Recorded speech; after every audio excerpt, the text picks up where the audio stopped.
कि जो कोई कार्तिक मास में व्रत आदि करता है तथा वह हमको अर्थात ठाकुर जी को सत्यभामा जी के समान प्रिय होता है तथा अन्य दूसरे जब तप ज्ञान दान आदि कार्तिक मास की 16वीं कला के बराबर भी नहीं होते। इतनी कथा को सुनकर श्री सूत जी शौनक जी से पूछने लगे। सूत जी से शौनक जी ऋषि ने कहने लगे कि हे सूत जी, आप कृपा करके कार्तिक तथा तुलसी का महात्म कहिए। तब सूत जी कहने लगे कि हे ऋषियों, तुमने जो मुझसे प्रश्न किया है, यही प्रश्न एक समय नारद जी से राजा पृथु ने किया था और जो उत्तर नारद जी ने उन्हें दिया वही मैं तुमसे कहता हूं। एक समय राजा पृथु नारद जी से कहने लगे कि हे नारद जी, भगवान को तुलसी इतने अधिक प्रिय क्यों है? इसका महत्व आप मुझसे कहिए। तब नारद जी कहने लगे कि एक समय राजा इंद्र बहुत से देवताओं और अप्सराओं के साथ महादेव जी के दर्शन को गए। तो जब कैलाश पर पहुंचे तब एक बड़े भारी आकार वाले और भयंकर नेत्रों वाले पुरुष को देखकर इंद्र ने पूछा कि तू कौन है और शिव कहाँ है? जब कई बार पूछने पर भी उसे कोई उत्तर नहीं मिला तो इंद्र ने क्रोध में आकर अपना वज्र उसे कंठ पे दे मारा, जिससे उसका कंठ नीला हो गया, परंतु इंद्र का वज्र भी भस्म हो गया। फिर उसकी आंख से ऐसी पचड़ लगने निकली मानो इंद्र के साथ वे सारे संसार को भस्म कर दे। ऐसी स्थिति देखकर बृहस्पति जी हाथ जोड़कर और इंद्र को दंडाकार झुकाकर भगवान शिव की स्तुति करने लगे। हे देवादिदेव, हे त्रिपुरासुर और अकासुर के नाश करने वाले, यज्ञ का फल देने वाले, हे त्रिपुरारी, आपको नमस्कार है।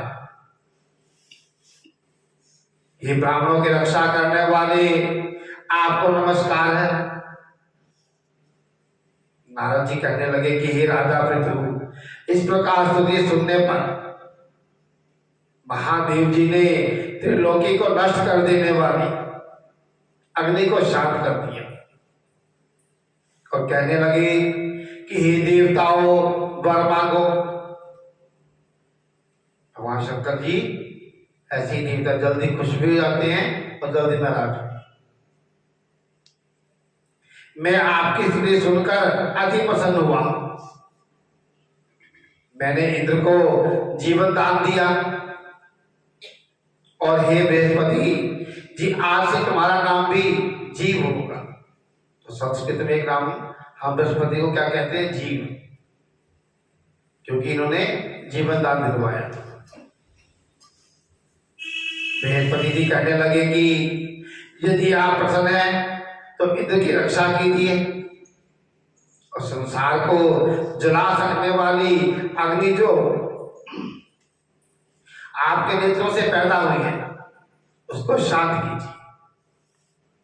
तब शिव कहने लगे कि नेत्र से निकली हुई अग्नि वापस कैसे जाए?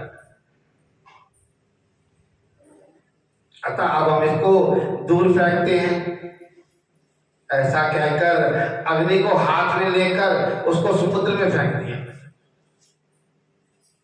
वह आग गंगा के संगम अर्थात गंगा सागर में जा गिरी और बालक बनकर रोने लगी। उसके रोने की आवाज सुनकर पृथ्वी कांपने लग गई और सातों लोग बहरे हो गए, इतनी भयंकर आवाज थी।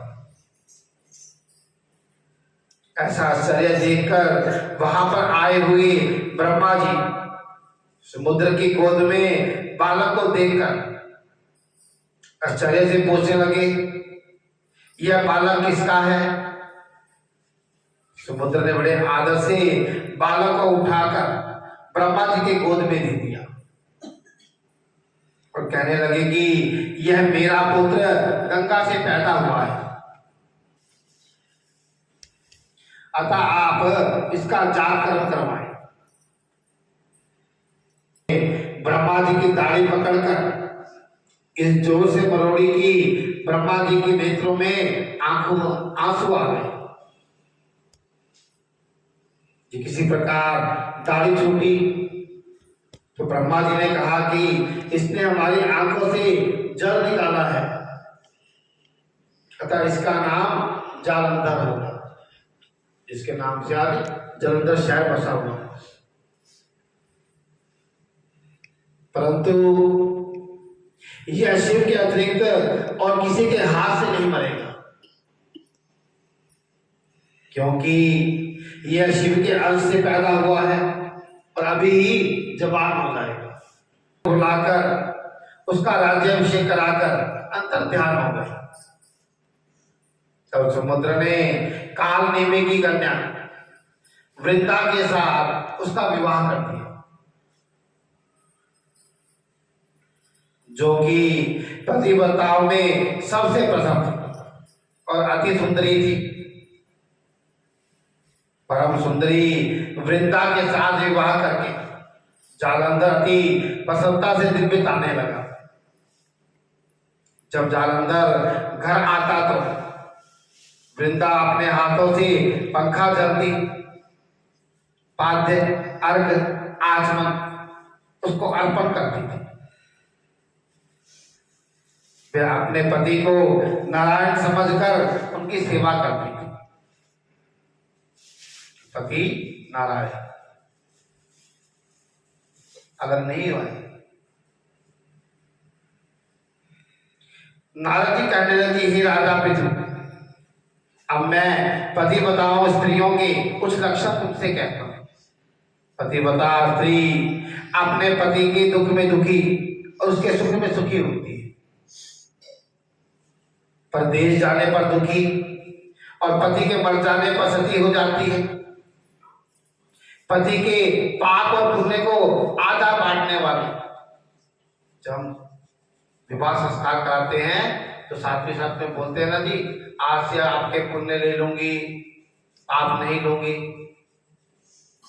लेकिन वो पाप पुण्य भी कौन से होते हैं? जो आप अनजाने में करते हैं। लेकिन जो बात जानबूझ के पाप करते हो उसका हिस्सा किसी को नहीं मिलेगा, वो आपको ही भुगतना पड़ेगा।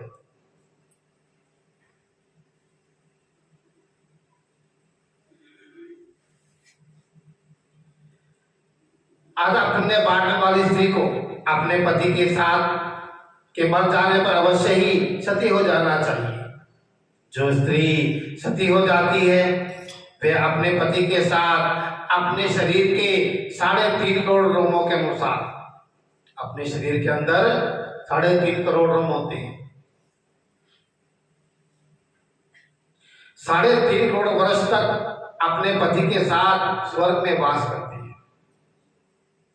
जो स्त्री सती होने के लिए जितने कदम शमशान की ओर जाती है उसको कदम कदम पर एक एक यज्ञ का फल प्राप्त होता है।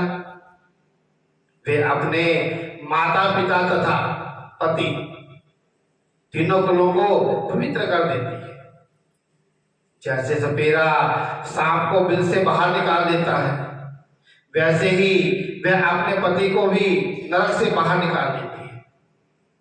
इतना तेज पतिव्रत धर्म में बताया गया। अतः पतिव्रता स्त्रियों को अपने मृत पति के साथ ही सती होना उनका परम धर्म है।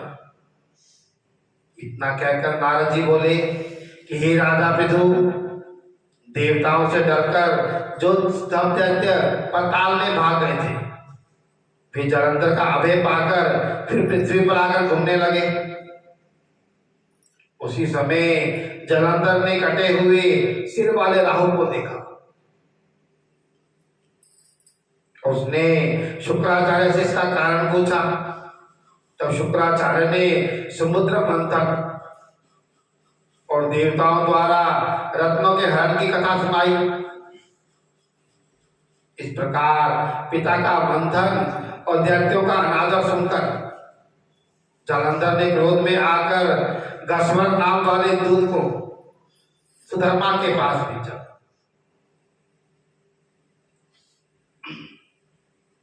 वह सभा में जाकर अभिमान पूर्वक इंद्र को नमस्कार ना करके कहने लगा कि दैत्याधिपति जालंधर ने जो कुछ कहा है वह सब सुनो। हमारे पिता का मंथन करके तुमने जो रत्न लिए हैं उन पर तुम्हारा कोई अधिकार नहीं है, अतः वे रत्न हमें वापस कर दो। घसमर के ऐसे वचन सुनकर इंद्र भय और विस्मय से कहने लगा कि समुद्र सदैव हमारे शत्रु दानवों की रक्षा करता है, अतः हमने उसको बध कर रत्न लिए हैं, इसलिए उन पर दैत्यों का कोई अधिकार नहीं है। दूत ने ये सब समाचार वापस आकर जालंधर से कहा तो वह अत्यंत क्रोधित हुआ और देवताओं को जीतने का उपाय सोचने लगा। उसने सब दिशाओं और पातालों में अपने दूत को भेजकर सब दैत्यों को बुलवाया और शुंभ निशुंभ को अपना सेनापति बनाकर स्वर्ग के नंदन वन में जाकर इंद्र की अमरावतीपुरी को घेर लिया। तब देवता भी युद्ध के लिए बाहर निकल आए और अनेक प्रकार के शस्त्र अस्त्रों से देवताओं और दैत्यों में युद्ध होने लगा। वे सब एक दूसरे को मार मार कर गिराने लगे। सब तरफ खून बहने लगा। मरकर गिरे हुए घोड़ों और हाथियों से यह सारी पृथ्वी भर गई। उधर युद्ध में मारे गए दैत्यों को शुक्राचार्य जी अपनी संजीवनी विद्या से जीवित करने लगे। संजीवनी मंत्र आज भी है, उसका प्रभाव आज भी है। उनमें दो मंत्रों का मिक्स होकर चलते हैं, गायत्री मंत्र और महामृत्युंजय मंत्र। दो अक्षर उसके, दो उसके, दो उसके, दो उसके, तब एक महामृत्युंजय मंत्र बनता है। इधर बृहस्पति जी द्रोणाचल की दिव्य औषधियों द्वारा देवताओं को जीवित करने लगे। उधर सब जब देवताओं को जीवित होने का वृत्तांत दैत्यों ने शुक्राचार्य से कहा तो जालंधर दैत्य ने अपने अनुचरों को द्रोणाचल पर्वत को समुद्र में फेंक देने का आदेश दिया। तब दैत्यों ने द्रोणाचल पर्वत को उठाकर समुद्र में फेंक दिया और फिर आकर संग्राम करने लगे। जब देवताओं को जीवित करने के लिए औषधि लेने बृहस्पति जी द्रोणाचल पर गए तो वहां पर दिव्य पर्वत को ना देखकर और देवताओं का दैत्यों द्वारा निरंतर संहार होते देखकर वे घबराकर कहने लगे, हे देवताओं, शीघ्र यहां से भागो। यह दैत्य शंकर से अंश से पैदा हुआ है, अतः वे अब तुमसे नहीं मरेंगे। गुरु जी की यह बात सुनकर देवता भय के मारे दसों दिशाओं में भागने लगे और जालंधर दैत्य ने जीत के नगाड़े बजाते हुए देवों की अमरावती नगरी में प्रवेश किया। सब देवता भय के मारे सुमेरु पर्वत की गुफाओं में जाकर छिप गए। सब देवों के भाग जाने पर जालंधर इंद्र की पूरी अमरावती को शुभ निशुभ के अधिकार में सौंपकर स्वयं देवताओं का पीछा करने के लिए सुमेरु पर्वत की ओर गया। इंद्रादि सब देवता जालंधर को फिर आता हुआ देखकर भगवान विष्णु की स्तुति करने लगे और बोले कि हे मत्स्यचारी, अनेकों रूपों को धारण करने वाले, भक्तों के दुखों को नाश करने वाले, सारी सृष्टि का पालन तथा संहार करने वाले, शंख चक्र गदा और पद्म को धारण करने वाले, आपको नमस्कार है। हे लक्ष्मीपति, हे दैत्यों के नाश करने वाले, हे पीतांबरधारी, हे शरणागतों की रक्षा करने वाले, आपको नमस्कार है। जालंधर दैत्य से दुखित देवताओं के संताप को हरने वाले, सूर्य और चंद्रमा दो नेत्रों वाले, आपको नमस्कार है। नारद जी कहने लगे कि हे राजा पितु, जो कोई भगवान की इस संकट नाश स्थिति को पढ़ता तो उसके संकट नाश को प्राप्त हो जाते हैं। भगवान विष्णु देवताओं की स्तुति सुनकर और उनको दुखी जानकर शीघ्रता से गरुड़ पर सवार होकर जाने लगे। तो लक्ष्मी जी ने पूछा कि भगवान आप कहाँ जा रहे हैं? तब उन्होंने उत्तर दिया कि तुम्हारे भाई जालंधर से पीड़ित देवताओं की सहायता के निमित्त जा रहा हूं। तो लक्ष्मी जी कहने लगी कि हे भगवान, मैं आपकी परम प्रिया हूं, तब आप मेरे भाई को कैसे मारोगे? तब भगवान जी ने कहा कि ये शंकर के अंश से उत्पन्न और ब्रह्मा के वचन से हम जालंधर को कदापि नहीं मारेंगे। ऐसा कहकर वे शंख चक्र और खड्ग लेकर जालंधर के साथ युद्ध करने के लिए चल दिए। जिस समय भगवान युद्ध करने के लिए गए तो बहुत से दैत्य गरुड़ के पंख से के वेग से ही मारे गए। पवन से पीड़ित दैत्यों को देखकर जालंधर को अत्यंत क्रोध आया और वह भी विष्णु के सम्मुख युद्ध को आ गया। उस समय भगवान विष्णु और जालंधर दैत्य का महाघोर युद्ध हुआ। आकाश मेघों की तरह बाणों से ढक गया, बादलों की तरह। तब भगवान ने जालंधर के ध्वजा, छत्र, घोड़े और धनुष सब अपने बाणों से काट डाले। जालंधर ने भी गरुड़ के मस्तक पर गदा का मारकर गरुड़ को मूर्छित कर दिया। भगवान की उसकी गदा को अपनी तलवार से काट दिया।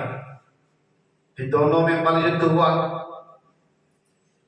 जालंधर ने भगवान की छाती पर मुक्का मारा।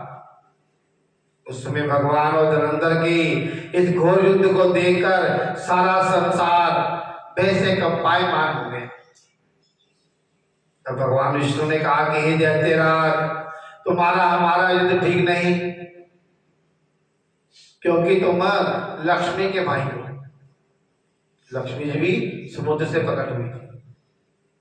तब जालंधर ने कहा कि यदि आप प्रसन्न हैं तो मुझको यही वरदान दें कि लक्ष्मी जी तथा अपने गणों के साथ आप मेरे घर में वास करें। एवं वस्तु ऐसा ही होगा, कहकर भगवान लक्ष्मी जी के साथ जालंधर के नगर में चले। तब जालंधर देवताओं के स्थान पर सब दैत्यों को नियुक्त करके जालंधर नगर में निवास करने लगा और देव, गंधर्व, किन्नर, यक्ष आदि के पास जो भी जतु थे वे सब अपने अधिकार में करके निशुंभ को शासन करने के लिए पाताल में भेज दिया। वहां उसने शेष आदि नागों को वश में कर लिया। इस प्रकार जालंधर देव, यक्ष, किन्नर, गंधर्व, मनुष्य सबको अपनी प्रजा बनाकर पुत्र के समान धर्म की नीति से उनका पालन करते हुए त्रिलोकी का राज्य करने लगा। नारद जी बोले कि हे राजा पितु, एक समय भगवान के दर्शन तथा जालंधर की राज्य लक्ष्मी देखने के लिए हम भी वहां पे गए। नारद जी कहने लगे कि हे राजा पितु, जालंधर ने हमारा बड़ा आदर सत्कार किया। भक्ति भाव से पूजन करके कहने लगा कि हे महाराज, आपका कैसे आना हुआ और मेरे लिए क्या आज्ञा है? हमने कहा कि हे दैत्यराज, मैं कैलाश पर गया था, वहां पार्वती सहित अवधूत शिव और उनके वैभव को देखा तो चकित हो गए कि ऐसा वैभव और किसी का भी हो सकता है। ऐसा विचार कर तीनों लोगों में घूमता हुआ मैं यहां पे आया। यहां आकर तुम्हारी समृद्धि भी देखी। तुम्हारे और शिव के वैभव में कोई अंतर नहीं है, किंतु तुम्हारा वैभव स्त्री से रहित है। भस्म लेपन करने वाले, राग रहित, कामदेव के शत्रु शिव के पास स्त्री रत्न जैसी पार्वती है। जैसी यद्यपि तुम्हारे पास अनेक सुंदरियां हैं, परंतु उनमें से कांतिमान पार्वती के समान कोई भी नहीं है।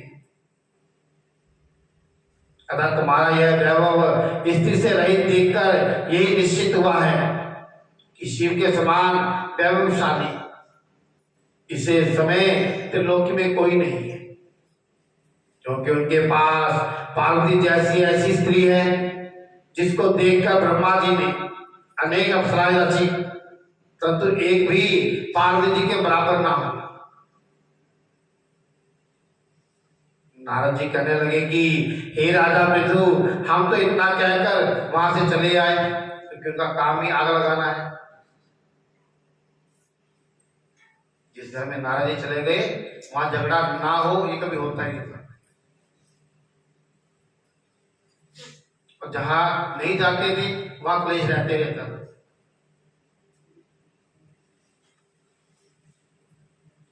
परंतु जालंधर ने पार्वती जी की इतनी सुंदरता सुनकर काम जोर से पीड़ित हो राहु को बुलाकर शिव के पास भेजा। राहु उसी समय इंद्र के समान उज्जवल कैलाश को काला करता हुआ द्वारपाल नंदी द्वारा रोके जाने पर तथा शिव के सामने उपस्थित किए जाने पर उनसे बोला, हे शिव, तीनों लोगों के नाथ, सब रत्नों के स्वामी, जालंधर की आज्ञा सुनो।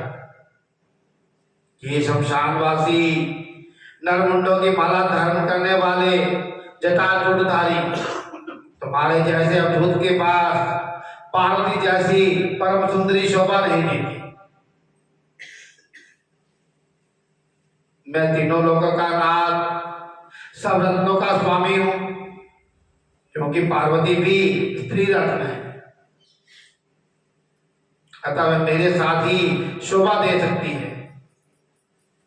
तेरे जैसी भस्म धारण करने वाले योगी के पास नहीं रह सकती। नारद जी कहने लगे, हे राजा पितृ, राहु के इतना कहते ही शिव जी ने अपनी भ्रुकुटी से एक भयंकर पुरुष को पैदा किया, जिसका सिंह के समान मुख, जलती हुई अग्नि के समान लाल लाल आंखें और शरीर पर खड़े हुए बड़े बड़े बाल थे। पैदा होते ही जब वह राहु को खाने के लिए आगे बढ़ा तो राहु भयभीत होकर कहने लगा कि शिव, मैं ब्राह्मण हूं और दूध भी, अतः तुम मुझको मत मारो। ऐसा कहने पर शिव ने राहु को पकड़कर आकाश में फेंक दिया। तब वह भयंकर पुरुष राहु को छोड़कर शिव के पास आया और कहने लगा कि मैं भूखा हूं, मुझे खाने के लिए कुछ दो। तब शिव जी ने कहा कि तुम अपने हाथ पैरों को खाओ। जब वह हाथ पैरों को खाता हुआ सारे धड़ को खा गया, केवल मुख ही बचा। तब शिव जी ने प्रसन्न होकर कहा, आज से तुम्हारा नाम कीर्ति मुख होगा और तुम हमारे द्वारपाल होगे। पहले तुम्हारी पूजा होगी, तुम्हारी पूजा के बिना हमारी पूजा निष्फल होगी। उधर राहु आकाश में जाकर बर्बर देश में गिरा। राहु की ऐसी दशा सुनकर जलंधर को बड़ा क्रोध आया और वह दैत्यों की 1 करोड़ सेना लेकर अपनी पुरी से बाहर निकला।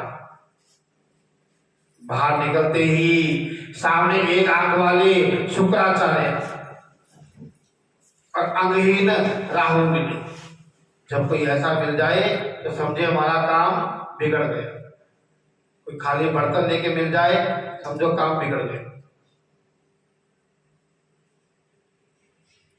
इनके अतिरिक्त और भी अनेक अपशकुन हुए, तब तो वह रुका नहीं। तब दैत्य सेना ने सारे आकाश में छा गई। जब देवताओं ने जलंधर की कैलाश में चढ़ाई देखी तो छिपकर आकर शिवजी महाराज को खबर दी। तब शिवजी ने उसी समय विष्णु भगवान को याद किया। स्मरण करते ही भगवान वहां आकर उपस्थित हो गए। तब शिवजी ने कहा कि हे भगवान, आपने देवताओं को पीड़ा देने वाले इस दैत्य को क्यों नहीं मारा? इतना ही नहीं, आप वहां जाकर उसके घर में विराजमान क्यों हुए? तब विष्णु भगवान कहने लगे कि यह आपके अंश से पैदा हुआ है और लक्ष्मी जी का भाई है, इस कारण हमने इसको मारा नहीं। यह आपके हाथ से ही मारा जाएगा। तब शिव जी बोले कि यह तेजस्वी दैत्य हमसे ऐसे नहीं मारा जाएगा। आप सब इसको मारने के लिए अपना अपना तेज दीजिए। तब विष्णु सहित सब देवताओं ने अपना अपना तेज दिया। इसके बाद शिव जी ने उस तेज को इकट्ठा करके ज्वालामाली सुदर्शन चक्र बनाया और एक वज्र बनाकर जलंधर से युद्ध करने को तैयार हुए। शिव जी के भूत गणों की सेना में समस्त देवगण भी आकर सम्मिलित हो गए। उधर कैलाश के निकट जलंधर अपनी सेना लेकर आ पहुंचा। इधर कीर्तिमुख, नंदी आदि सब गण, देव सेना भी मैदान में आ डटी। तब जलंधर और देवताओं में ऐसा संग्राम हुआ जिससे सारा विश्व कंपायमान हो उठा। युद्ध में जितने भी दैत्य मारे जाते उन सबको दैत्य ने गुरु शुक्राचार्य जी अपनी संजीवनी विद्या से जीवित कर देते थे। यह देखकर भूत आदिगण भागकर शिव जी के पास गए और उनको सारा वृत्तांत बताया। तब शिव जी ने अपने मुख से महाभयंकर तालगंगा, जिसका मुख पर्वत की गुफा के समान था, एक कन्या पैदा की। वह कन्या दैत्य को खाती हुई शुक्राचार्य को उठाकर एकदम आलोक हो गई। तब दैत्यों को शिवगण बुरी तरह से मारने लगे। गणों की मार इससे घबराकर दैत्य सेना भागने लगी। दैत्य सेना को इस प्रकार भागते हुए देखकर जलंधर के सेनापति शुम्भ तथा कालनेमी आ गया। इनको देखकर दैत्यों ने अनेक प्रकार से देव सेना पर प्रहार किए, जिससे देव सेना मार खाकर भागने लगी।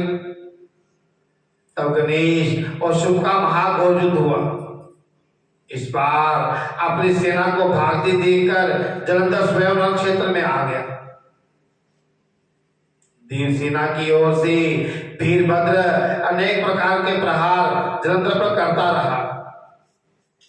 तब जलंधर ने क्रोध में आकर अपना बलिक उस पर दे मारा।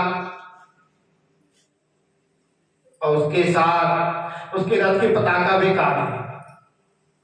साथ ही जलंधर ने बाण वर्षा करके देव सेना में भगदड़ मचा दी। अपनी सेना की ऐसी दशा देखकर स्वयं शिव जी बैल पर चढ़कर युद्ध करने के लिए आए और आते ही दैत्य सैनों पर बाणों के तीव्र प्रहार करने लगे। इन प्रहारों से दैत्य सेना इस प्रकार भागने लगी जैसे कार्तिक मास के व्रत से पान भाग जाते हैं। बोलो वृंदावन बिहारी लाल की जय।